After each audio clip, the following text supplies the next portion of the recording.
This is The Tomb by H.P. Lovecraft. It begins with a quote from Virgil. Sedibus ut saltum placidis in morte quiescam, which in English is, at least in death I may find a quiet resting place.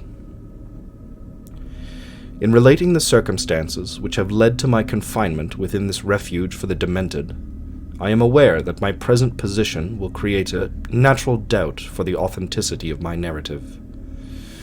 It is an unfortunate fact that the bulk of humanity is too limited in its mental vision to weigh with patience and intelligence those isolated phenomena, seen and felt only by a psychologically sensitive few, which lie outside its common experience. Men of broader intellect know that there is no sharp distinction betwixt the real and the unreal, that all things appear as they do only by virtue of the delicate individual physical and mental media through which we are made conscious of them. But the prosaic materialism of the majority condemns as madness the flashes of supersight which penetrate the common veil of obvious empiricism. My name is Jervis Dudley, and from the earliest childhood I have been a dreamer and a visionary. Wealthy beyond the necessity of a commercial life, and temperamentally unfitted for the formal studies and social recreations of my acquaintances, I have dwelt ever in realms apart from the visible world, spending my youth and adolescence in ancient and little-known books, and in roaming the fields and groves of the region near my ancestral home. I do not like to think what I read in these books or saw in these fields and groves was exactly what other boys read and saw there, but of this I must say little, since detailed speech would but confirm those cruel slanders upon my intellect, which I sometimes overhear from the whispers of the stealthy attendants around me. It is sufficient for me to relate events without analyzing the causes. I have said that I dwelt apart from the visible world, but I have not said that I dwelt alone. This no human creature may do, for, lacking the fellowship of the living, he inevitably draws upon the companionship of things that are not, or are no longer, living. Close by my home there lies a singular wooded hollow, in whose twilight deeps I spent most of my time, reading, thinking, and dreaming. Down its moss-covered slopes my first steps of infancy were taken, and around its grotesquely gnarled oak trees my first fancies of boyhood were woven. Well did I come to know the presiding dryads of those trees, and often have I watched their wild dances in the struggling beams of a waning moon. But of these things I must not now speak. I will tell only of the lone tomb in the darkest of the hillside thickets, the deserted tomb of the Hydes, an old and exalted family whose last direct descendant had been laid within its black recesses many decades before my birth. The vault to which I refer is of ancient granite, weathered and discolored by the mists and dampness of generations. Excavated back into the hillside, the structure is visible only at the entrance. The door, a ponderous and forbidding slab of stone, hangs upon rusted iron hinges, and is fastened ajar in a queerly sinister way by means of heavy iron chains and padlocks, according to the gruesome fashion of half a century ago. The abode of the race whose scions are here inured had once crowned the declivity which holds the tomb, but had long since fallen victim to the flames which sprang up from a disastrous stroke of lightning. Of the midnight storm which destroyed this gloomy mansion, the older inhabitants of the region sometimes speak in hushed and uneasy voices, alluding to what they call divine wrath, in a manner that in later years vaguely increased the always strong fascination which I felt for the forest-darkened sepulchre. One man only had perished in the fire. When the last of the Hydes was buried in this place of shade and stillness, the sad urnful of ashes had come from a distant land, to which the family had repaired when the mansion burned down. No one remains to lay flowers before the granite portal, and few care to brave the depressing shadows which seem to linger strangely about the water-worn stones. I shall never forget the afternoon when I first stumbled upon the half-hidden house of death.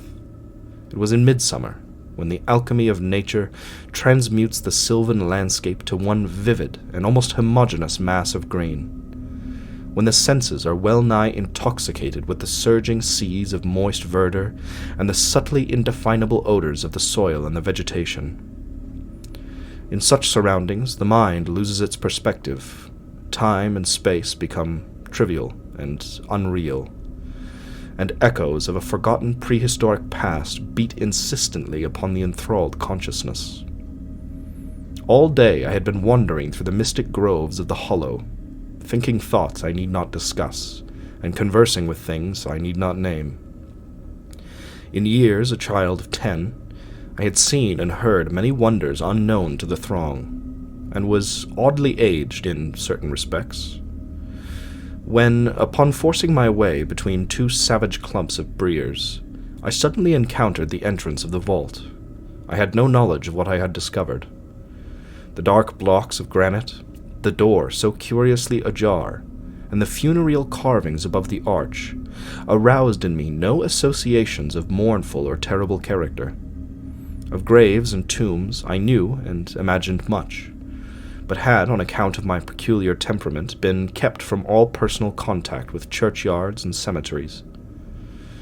The strange stone house on the woodland slope was to me only a source of interest and speculation, and its cold, damp interior, into which I vainly peered through the aperture so tantalizingly left, contained for me no hint of death or decay. But in that instant of curiosity was born the madly unreasoning desire which has brought me to this hell of confinement. Spurred on by a voice which must have come from the hideous soul of the forest, I resolved to enter the beckoning gloom, in spite of the ponderous chains which barred my passage. In the waning light of day, I alternately rattled the rusty impediments with a view to throwing wide the stone door, and essayed to squeeze my slight form through the space already provided, but neither plan met with success. At first curious, I was now frantic, and when, in the thickening twilight, I returned to my home, I had sworn to the 100 gods of the grove that, at any cost, I would someday force an entrance to the black, chilly depths that seemed calling out to me. The physician with the iron-gray beard who comes each day to my room once told a visitor that this decision marked the beginning of a pitiful monomania, but I will leave final judgment to my readers when they shall have learnt all. The months following my discovery were spent in futile attempts to force the complicated padlock of the slightly open vault, and in carefully guarded inquiries regarding the nature and history of the structure. With the traditionally receptive ears of the small boy, I learned much, though habitual secretiveness caused me to tell no one of my information or my resolve. It is perhaps worth mentioning that I was not at all surprised or terrified on learning of the nature of the vault. My rather original ideas regarding life and death had caused me to associate the cold clay with the breathing body in a vague fashion, and I felt that the great and sinister family of that burned-down mansion was in some way represented within the stone space I sought to explore. Mumbled tales of the weird rites and godless revels of bygone years in the ancient hall gave to me a new and potent interest in the tomb, before whose door I would sit for hours at a time each day. Once I thrust a candle within the nearly closed entrance, but could see nothing save a flight of damp stone steps leading downward. The odor of the place repelled yet bewitched me. I felt I had known it before, in a past remote beyond all recollection, beyond even my tenancy of the body I now possess. The year after I first beheld the tomb, I stumbled upon a worm-eaten translation of Plutarch's Lives in the book-filled attic of my house. On reading the life of Theseus, I was much impressed by that passage telling of the great stone beneath which the boyish hero was to find his tokens of destiny, whenever he should become old enough to lift its enormous weight. This legend had the effect of dispelling my keenest impatience to enter the vault, for it made me feel that the time was not yet ripe. Later, I told myself, I should grow to a strength and ingenuity which might enable me to unfasten the heavily chained door with ease. But until then, I would do better by conforming to what seemed the will of fate. Accordingly, my watches by the dank portal became less persistent, and much of my time was spent in other, though equally strange, pursuits. I would sometimes rise very quietly in the night, stealing out to walk in those churchyards and places of burial from which I had been kept by my parents. What I did there I may not say, for I am not now sure of the reality of certain things, but I know that on the day after such a nocturnal ramble, I would often astonish those about me with my knowledge of topics almost forgotten for many generations. It was after a night like this that I shocked the community with a queer conceit about the burial of a rich and celebrated Squire Brewster, a maker of local history who was interred in 1711, and whose slate headstone, bearing a graven skull and crossbones, was slowly crumbling to powder. In a moment of childish imagination, I vowed not only that the undertaker, Goodman Simpson, had stolen the silver-buckled shoes, silken hose, and satin small-clothes of the deceased before burial, but that the squire himself, not fully inanimate, had turned twice in his mound-covered coffin on the day after interment.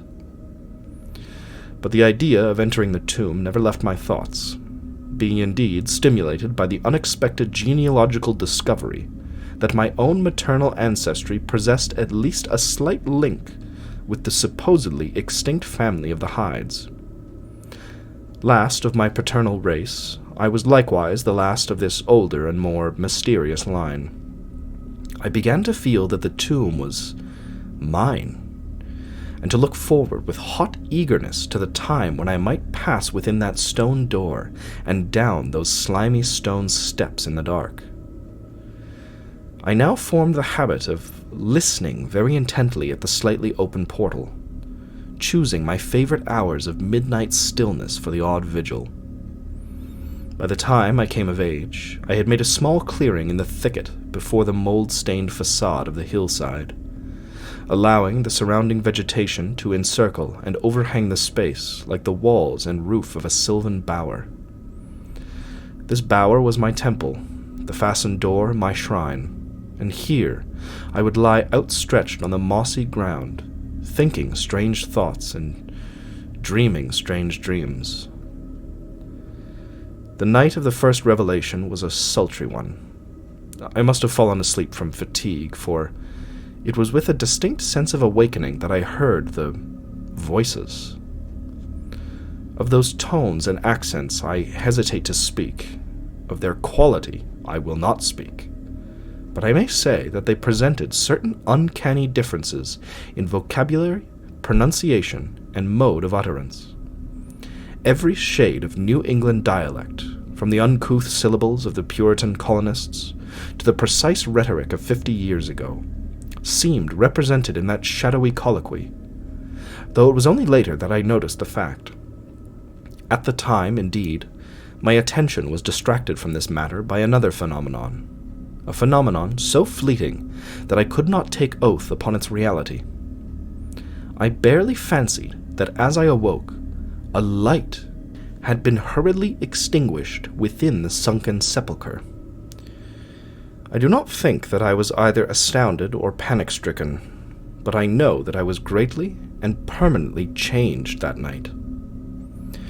Upon returning home, I went with much directness to a rotting chest in the attic, wherein I found the key which next day unlocked with ease the barrier I had so long stormed in vain.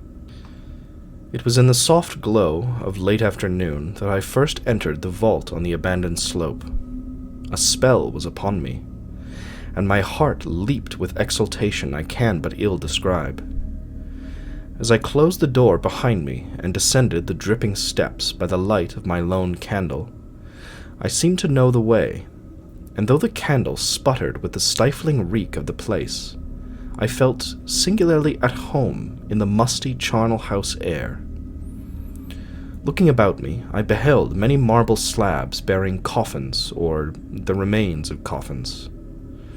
Some of these were sealed and intact, but others had nearly vanished, leaving only the silver handles and plates, isolated amidst certain curious heaps of whitish dust. Upon one plate I read the name of Sir Geoffrey Hyde, who had come from Sussex in 1640, and died here a few years later.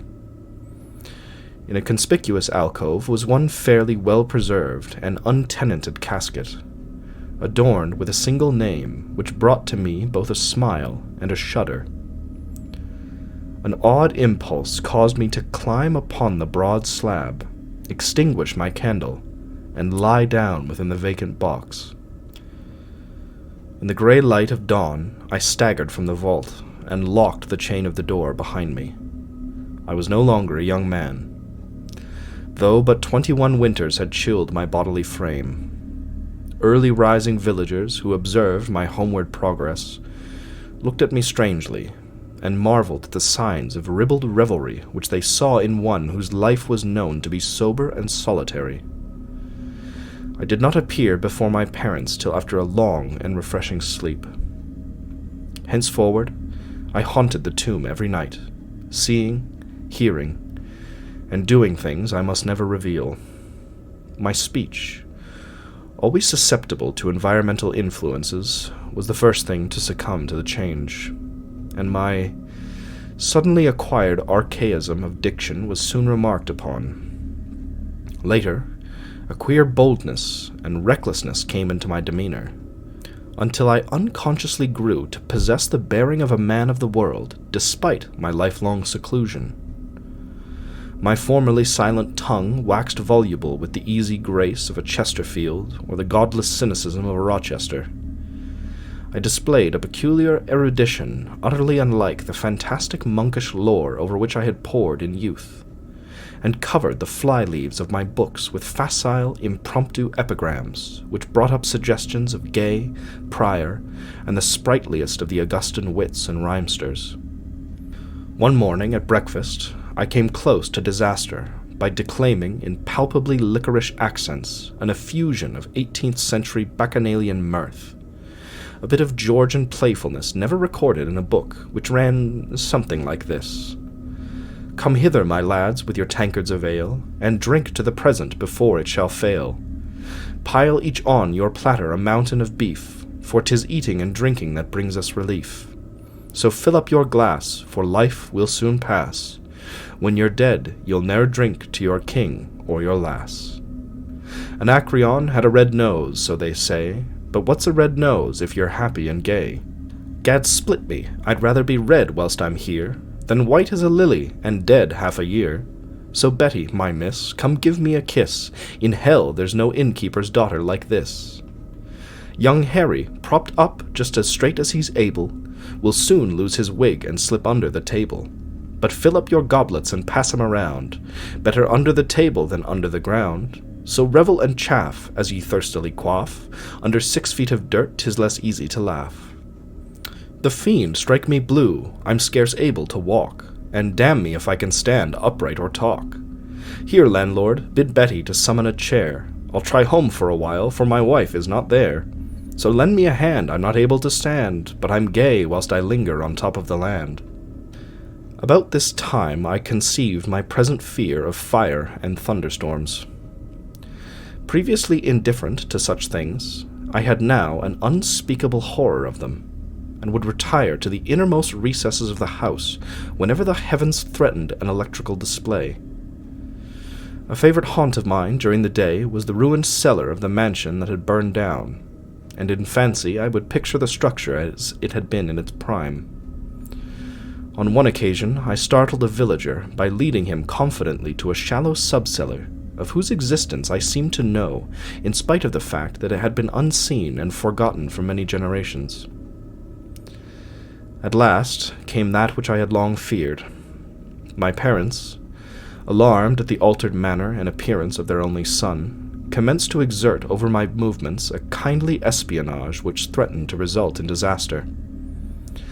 I had told no one of my visits to the tomb, having guarded my secret purpose with religious zeal since childhood. But now I was forced to exercise care in threading the mazes of the wooded hollow, that I might throw off a possible pursuer. My key to the vault I kept suspended from a cord around my neck, its presence known only to me. I never carried out of the sepulchre any of the things I came upon whilst within its walls. One morning, as I emerged from the damp tomb and fastened the chain of the portal with none too steady hands, I beheld in an adjacent thicket the dreaded face of a watcher. Surely the end was near, for my bower was discovered, and the object of my nocturnal journeys revealed. The man did not accost me, so I hastened home in an effort to overhear what he might report to my careworn father. Were my sojourns beyond the chained door about to be proclaimed to the world? Imagine my delighted astonishment on hearing the spy inform my parent in a cautious whisper that I had spent the night in the bower outside the tomb. My sleep-filmed eyes fixed upon the crevice where the padlocked portal stood ajar. By what miracle had the watcher been thus deluded? I was now convinced that a supernatural agency protected me. Made bold by this heaven-sent circumstance, I began to resume perfect openness in going to the vault, confident that no one could witness my entrance. For a week I tasted to the full the joys of that charnel conviviality which I must not describe, when the thing happened, and I was borne away to this accursed abode of sorrow and monotony. I should not have ventured out that night, for the taint of thunder was in the clouds, and a hellish phosphorescence rose from the rank swamp at the bottom of the hollow. The call of the dead, too, was different. Instead of the hillside tomb, it was the charred cellar on the crest of the slope, whose presiding daemon beckoned me with unseen fingers. As I emerged from an intervening grove upon the plain before the ruin, I beheld in the misty moonlight a thing I had always vaguely expected. The mansion, gone for a century, once more reared its stately height to the raptured vision, every window ablaze with the splendor of many candles. Up the long drive rolled the coaches of the Boston gentry, whilst on foot came a numerous assemblage of powdered exquisites from the neighborhood mansions. With this throng I mingled, though I knew I belonged with the hosts rather than with the guests. Inside the hall were music, laughter, and wine on every hand. Several faces I recognized, though I should have known them better had they been shriveled or eaten away by death and decomposition. Amidst a wild and reckless throng, I was the wildest and most abandoned. Gay blasphemy poured in torrents from my lips, and in my shocking sallies I heeded no law of God, man, or nature. Suddenly, a peal of thunder, resonant even above the din of the swinish revelry, clave the very roof and laid a hush of fear upon the boisterous company. Red tongues of flame and searing gusts of heat engulfed the house, and the roisterers, struck with terror at the descent of a calamity which seemed to transcend the bounds of unguided nature, fled shrieking into the night. I alone remained, riveted to my seat by a groveling fear which I had never felt before. And then a second horror took possession of my soul. Burnt alive to ashes, my body dispersed by the four winds. I might never lie in the tomb of the Hydes. Was not my coffin prepared for me? Had I not a right to rest till eternity amongst the descendants of Sir Geoffrey Hyde? I would claim my heritage of death, even though my soul go seeking through the ages for another corporeal tenement to represent it on that vacant slab in the alcove of the vault. Jervis Hyde should never share the sad fate of Palinurus. As the phantom of the burning house faded, I found myself screaming and struggling madly in the arms of two men, one of whom was the spy who had followed me to the tomb. Rain was pouring down in torrents, and upon the southern horizon were flashes of the lightning that had so lately passed over our heads. My father, his face lined with sorrow, stood by as I shouted my demands to be laid within the tomb, frequently admonishing my captors to treat me as gently as they could. A blackened circle in the floor of the ruined cellar told of a violent stroke from the heavens, and from this spot a group of curious villagers with lanterns were prying a small box of antique workmanship which the thunderbolt had brought to light. Ceasing my futile and now objectless writhing, I watched the spectators as they viewed the treasure trove, and I was permitted to share in their discoveries. The box, whose fastenings were broken by the stroke which had unearthed it, contained many papers and objects of value, but I had eyes for one thing alone. It was the porcelain miniature of a young man in a smartly curled bagwig, and bore the initials J.H. The face was such that as I gazed, I might well have been studying my mirror. On the following day, I was brought to this room with the barred windows, but I have been kept informed of certain things through a aged and simple-minded servitor, for whom I bore a fondness in infancy, and who, like me, loves the churchyard. What I have dared relate of my experiences within the vault has brought me only pitying smiles. My father, who visits me frequently, declares that at no time did I pass the chained portal, and swears that the rusted padlock had not been touched for 50 years when he examined it. He even says that all the village knew of my journeys to the tomb, and that I was often watched as I slept in the bower outside the grim facade, my half-open eyes fixed on the crevice that leads to the interior. Against these assertions, I have no tangible proof to offer, since my key to the padlock was lost in the struggle on that night of horrors. The strange things of the past which I learnt during those nocturnal meetings with the dead he dismisses as the fruits of my lifelong and omnivorous browsing amongst the ancient volumes of the family library. Had it not been for my old servant Hiram, I should have by this time become quite convinced of my madness. But Hiram, loyal to the last, has held faith in me, and has done that which impels me to make public at least a part of my story. A week ago, he burst open the lock which chains the door of the tomb perpetually ajar, and descended with a lantern into the murky depths. On a slab, in an alcove, he found an old but empty coffin whose tarnished plate bears the single word Jervis. In that coffin, and in that vault, they have promised me I shall be buried.